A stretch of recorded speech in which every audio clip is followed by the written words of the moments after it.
Hi friends, welcome to Saran Mega's Kitchen. வீடியோக்குள்ள போறதுக்கு முன்னாடி சரண் மேகாஸ் சேனலை சப்ஸ்கிரைப் பண்ணாதவங்க சப்ஸ்கிரைப் பண்ணிக்கோங்க. மறக்காம அந்த பெல் பட்டனை பிரஸ் பண்ணிக்கோங்க. ஹாய் வியூவர்ஸ், இன்னைக்கு நம்ம ஏரி வவ்வால் மீன் குழம்பு எப்படி செய்யலாம்னு பார்க்கலாங்க.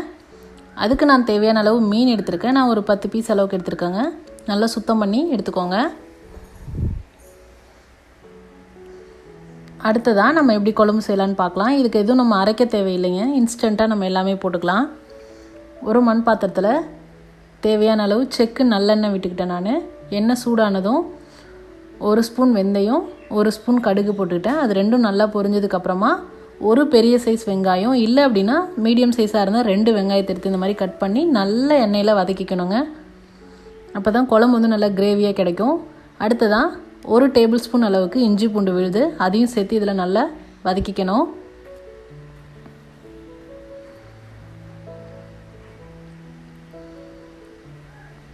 அடுத்ததான் 2 பெரிய சைஸ் தக்காளி எடுத்துருக்கேங்க. அதையும் சேர்த்து இந்த எண்ணெயிலே நல்லா வதக்கி விட்டுக்கலாம்.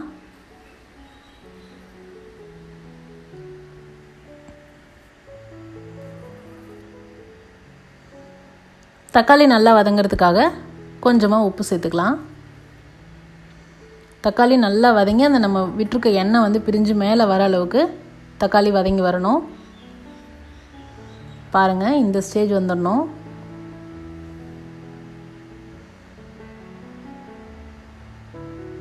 இப்போ தக்காளி நல்லா வதங்கி வந்துருச்சு. அடுத்ததாக நம்ம குழம்புக்கு தேவையான மசாலா பொடியெல்லாம் சேர்த்துக்கலாம். ஃபஸ்ட்டு கொஞ்சமாக மஞ்சள் தூள், 1 ஸ்பூன் சீரகத்தூள், காரத்துக்கேற்ப தனி மிளகாய்த்தூள். நான் வந்து பார்த்திங்கன்னா 1 ஸ்பூன் தனி மிளகாய்த்தூள் 1 ஸ்பூன் வந்து மிளகுத்தூள் சேர்த்துக்கிட்டேன். உங்களுக்கு டேஸ்ட்டுக்கு எந்த மாதிரி பிடிக்குமோ அந்த மாதிரி நீங்கள் அட்ஜஸ்ட் பண்ணி சேர்த்துக்கலாம். அடுத்ததாக மல்லித்தூள். மல்லித்தூள் பார்த்திங்கன்னா நம்ம கிரேவி எந்த அளவுக்கு கிரேவி வேணுமோ அந்தளவுக்கு சேர்த்துக்கலாம். இந்த கிரேவிக்கு பார்த்திங்கன்னா 10 மீன் பீஸ்க்கு ஒரு 3 ஸ்பூன் அளவுக்கு சேர்த்துக்கலாங்க. இது எல்லாத்தையும் சேர்த்து நல்லா அந்த எண்ணெயிலே வதக்கிக்கணும். அப்போ தான் உங்களுக்கு மசாலா பச்சை வாசனை குழம்புல அடிக்காது.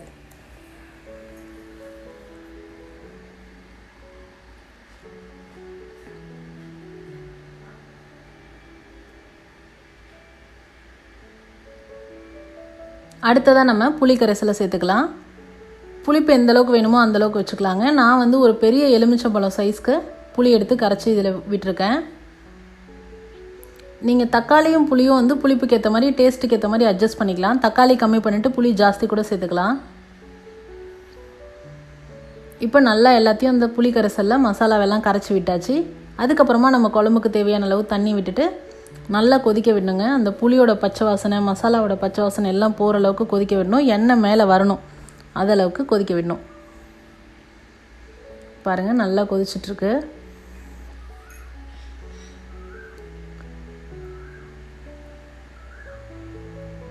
இப்போ பாருங்கள், நான் உங்களுக்கு காமிச்சிருக்கேன். குழம்பு நல்லா திக்காயிடுச்சு. அதே மாதிரி நம்ம குழம்புலேருந்து அந்த எண்ணெய் வந்து பிரிஞ்சு மேலே வந்திருக்கு. இந்த ஸ்டேஜில் நம்ம என்ன பண்ணலாம், மீன் சேர்த்துக்கலாம். ஒருத்தருக்கு அந்த மீனோட ஃப்ளேவர் பிடிக்காமல் இருக்கும். அந்த மாதிரி இருக்கவங்க ஒரு சின்ன டிப்ஸ் ஃபாலோ பண்ணலாங்க. நம்ம மீன் குழம்புல சேர்க்கறதுக்கு முன்னாடி மஞ்சத்தூள் உப்பு போட்டு நல்லா வாஷ் பண்ணிவிட்டு சேர்த்தோம் அப்படின்னா, இல்லாட்டி மஞ்சத்தூள் உப்பும் போட்டு மேரினேட் பண்ணி வச்சுட்டு சேர்த்துக்கிட்டிங்க குழம்புல சேர்த்துக்கிட்டிங்க அப்படின்னாலும் உங்களுக்கு அந்த மீனோட ஃப்ளேவர் கொஞ்சம் கம்மியாக இருக்கும். இப்போ பாருங்கள், நம்ம எல்லா மீன் பீஸையும் சேர்த்தாச்சு. அடுத்ததாக குழம்புல நல்லா முழுகிற அளவுக்கு அழுத்தி விட்டுடலாம். மீன் சேர்த்த பிறகு நம்ம சட்டியில் குழம்பு செய்கிறவங்களா இருந்தால் 7லேருந்து 8 நிமிஷமே போதுமானதுங்க. இல்லை கடாயில் நார்மல் கடாயில் செய்கிறீங்க அப்படின்னா ஒரு 10 நிமிஷம் கழித்து ஸ்டவ் ஆஃப் பண்ணிடலாம். மீன் வெந்துடும். அதுக்கு மேலே விட்டிங்க அப்படின்னா மீன் உடஞ்சிரும், ஓவர் குக் ஆகிடும். இப்போ பாருங்கள், மீன் சேர்த்ததுக்கப்புறமா கொதி வந்துட்டுருக்கு. இப்போ 10 நிமிஷம் எனக்கு ஆயிடுச்சுங்க. லாஸ்ட்டாக நம்ம கொத்தமல்லி கீரை இல்லாட்டி கருவேப்பிலை, பச்சை கருவேப்பிலை தூவி உங்களுக்கு எந்த ஃப்ளேவர் பிடிக்குமோ அந்த மாதிரி தூவி ஸ்டவ் ஆஃப் பண்ணிக்கலாம்.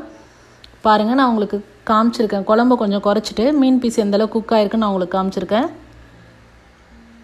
அவ்வளோதாங்க, சுவையான ஏரி வவ்வால் மீன் குழம்பு தயார் பண்ணியாச்சு. இது போன்ற ஹெல்தி ரெசிபீஸ்க்கு மறக்காமல் சரண் மேகாஸ் சேனலை சப்ஸ்கிரைப் பண்ணுங்கள். இந்த வீடியோ உங்களுக்கு பிடிச்சிருந்தா லைக் பண்ணுங்கள், ஷேர் பண்ணுங்கள், கமெண்ட் பண்ணுங்கள். தேங்க்ஸ் ஃபார் வாட்சிங் ஃப்ரெண்ட்ஸ்.